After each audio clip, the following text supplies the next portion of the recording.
The Skip Morris Predator is a very easy and quick fly to tie. We're going to tie this fly today on a Gamakatsu F14 dry fly hook. We're going to tie this one in a size 6. Make it a little bit easier. That's a great size to fish, but you can tie this all the way down to a size 12. We're going to be using mono eyes. Now, you don't want to use lead eyes like you do on a Clouser minnow. You want to use either mono eyes that you purchase because they're neutrally buoyant or they float, or you can make your own mono eyes by using 50-pound monofilament and little seed bead eyes and melting the end of it with a lighter. That works pretty well as well. We're going to use craft foam, and you can use a few different materials here. You can either use a 1/8 inch craft foam, or you can actually use a furry foam to get a completely different effect. And you can do this in a number of different colors. I like it primarily in dark browns, olives, or blacks because it does imitate a dragonfly nymph, but you can get crazy and tie this in some really bright colors. We're going to use deer body hair for the tail on this particular fly. A little bit of a different from what Skip Morris does on the original. I believe that he uses hackle fibers. We're going to use squirrel dubbing for the body on this, and we're going to use orange barred nymph size silly legs for the legs on this fly. That'll give it an awful lot of action. And we'll start with the tying once I have this mounted in.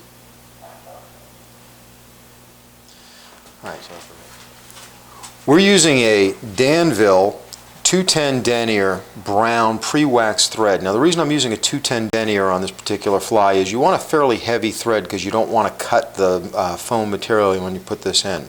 Start the thread right behind the hook eye and tie it back down about 2 or 3 hook eye lengths back and stop there. It's that point where you want to put the mono eyes and you want to go ahead and tie those in. Take your mono eyes using crisscross thread wraps. Place those on top of the hook eye. Now, this isn't a Clouser minnow, so you don't have to make really tight wraps to hold these in place because we're actually going to come back and we're going to tie around this again. Bring your thread about 2 hook eyes back behind there and stop your thread at that point. That's actually where you want to begin tying in the tail. What I want to do is I want to use a little bit of this dark deer hair, and I'm going to use deer body hair. I'm going to cut out just a small amount of that deer body hair. I'm going to strip away that soft fuzzy fibers from the bottom of it. What we want to do is we want to measure that so that it's about a hook's gape behind for the tail. Once you get that measured out, go ahead and clip that and start tying that in. Now, you want to start with a couple of tight thread wraps to hold that in place, but as you work your thread back, you're going to allow that spiral to loosen up quite a bit because if it's really tight, it's going to cause that hair to flare at the end, and you really don't want that to happen. Bring that back, and that'll leave you a nice little hook eye. Now, by the way, on this particular fly, it will be tied loose to the hook, so it will have some tendency to rotate when you're done. Don't worry about that. That's pretty natural with this. Now, what we want to do is we want to go ahead and we want to use some of our craft foam. And what we want to do is we want to cut this craft foam so it's about the same as the hook gape in width. Starting that about where that tail is, start with a tight wrap, then once again loosen that wrap up and spiral it back to the back in open spirals. You want to make sure that you don't cut that material with that thread. Now, with your thread staying at the back approximately over the hook point or the hook gape, get some dubbing. In this case, I'm going to use squirrel fur dubbing, and I'm going to use a dark brown color. But once again, you can use any color that suits your fancy. Try to imitate the pond bottom or the creek bottom that you're fishing. Try to use colors that imitate or are slightly darker than that because that's the color that the natural will be.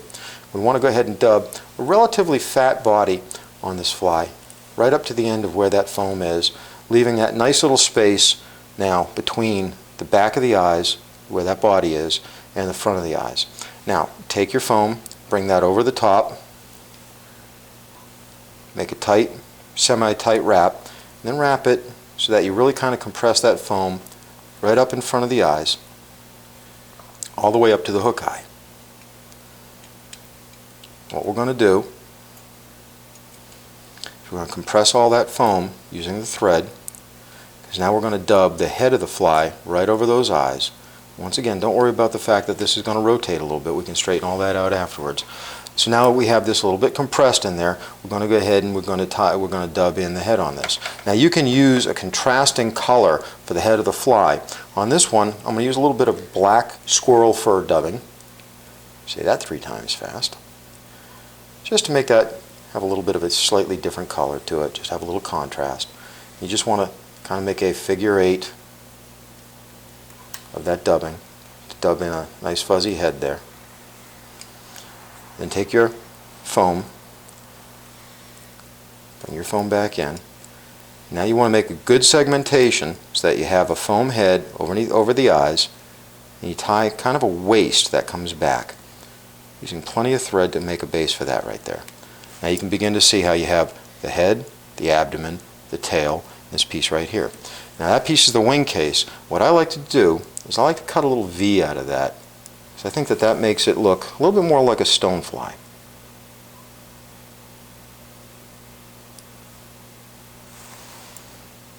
This gives a little bit of character to it. Now we're going to take our silly legs. What I do is I take a single strand of silly legs, like you can see there. What I'll do is I'll take that single strand of silly legs and I'll fold that in half. Cut that in half. Now I'm going to use one for each side. And the way I'm going to tie it in is I'm going to take that one silly leg, I'm going to fold that over the thread like that, hold it in place and bring it to the far side of the hook. And as I start to tie this in, I'll take 2 or 3 wraps, and that'll spread those legs out and hold them in place.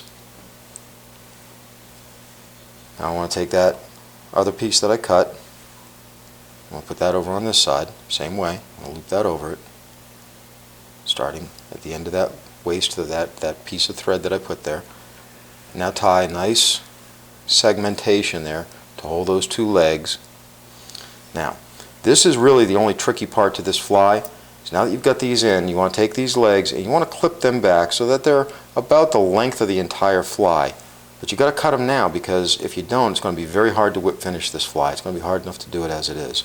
Once we've clipped those, now you have to do a hand whip finish. You could do a series of half hitches, but a hand whip finish, I'm going to use my middle finger to hold the standing line of the thread, and I'm going to use my index finger to wrap it around, and I rotate my hand.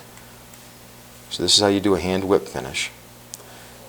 Make 4 or 5 wraps for that whip finish to hold that in place. Once you've done that, go ahead and draw that thread up tight, give it a little cinch, trim that thread away, and there you go. Wonderful little fly, the Skip Morris Predator.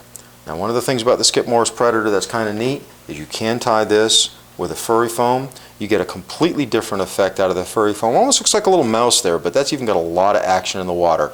Either way, this fly is going to float up off the bottom. This is not a topwater fly. This is designed to be fished on the bottom of a lake or pond. Fish this with a sinking line and a long 4-pound test leader, and by long I mean 4 to 5 feet. Allow the line to sink all the way to the bottom, and what will happen is the fly will hover up from the bottom, and it'll just kind of hover in that water column a few inches off the bottom, and a fish will come along and just grab that while it's there. A lot of times I like to leave this out and allow this to trail behind my canoe while I'm fishing ponds or lakes and be fishing a different fly with a second rod. But keep an eye on the rod that has this Skip Morris Foam Predator on it, because when that hit comes, it's going to be strong. Don't want to lose that rod to that fish as it goes out of the back of the canoe. Keep your eye on it. It's a lot of fun. Great pattern, very productive. Tie a few up. I think you'll have a great season with it.